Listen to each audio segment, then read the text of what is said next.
ایک حدیث میں اللہ کے نبی صلی اللہ علیہ وسلم نے بیان فرمایا کہ قیامت سے پہلے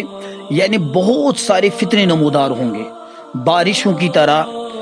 فتنے نمودار ہوں گے، تاریکیوں کی طرح فتنے نمودار ہوں گے، کوئی بھی گھر نہیں بچے گا، چاہے بر میں، چاہے بحر میں، چاہے سمندر میں، چاہے خشکی میں، ہر گھر میں یہ فتنے یعنی داخل ہوں گے اور یہ فتنے ہر گھر سے نمودار اور ظہور پذیر ہوں گے۔ تو اب جو ان فتنوں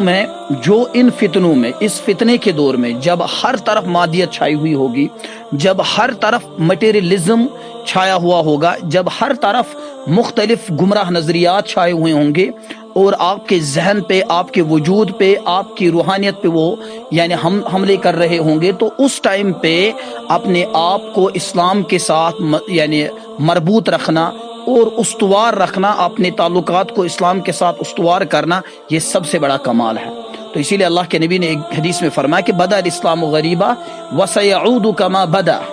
یعنی اسلام جب آیا تو اس وقت یہ یعنی غربت کی حالت میں تھا، اجنبیت کی حالت میں تھا، اس کو پوچھنے والا کوئی نہیں تھا، سب اپنے کیریئر میں لگے ہوئے تھے، سب اپنے مستقبل میں لگے ہوئے تھے، سب اپنے حال کو سنبھالنے میں لگے ہوئے تھے،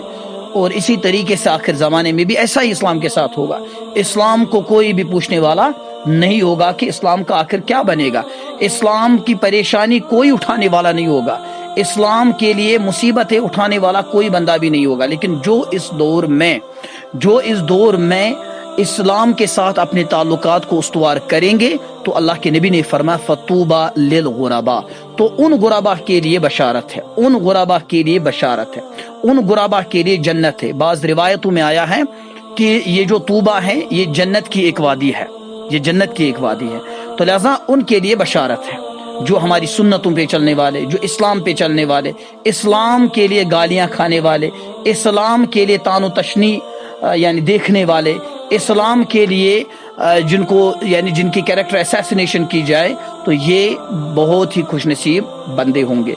دوسری روایت میں اللہ کے نبی صلی اللہ علیہ وسلم نے بیان فرمایا، جس کو امام منذری نے الترغیب و ترہیب میں نقل فرمایا ہے، کہ آخر زمانے میں جو مسلمان یعنی ان فتنوں کے دور میں جو قیامت سے پہلے نمودار ہوں گے، تو ان فتنوں کے دور میں جو اپنے تعلقات کو اسلام کے ساتھ استوار کر کے رکھتا ہے،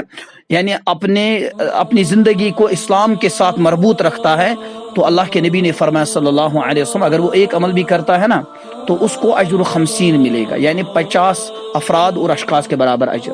تو صحابہ نے عرض کیا یا رسول اللہ صلی اللہ علیہ وسلم آپ ہمیں بتائیے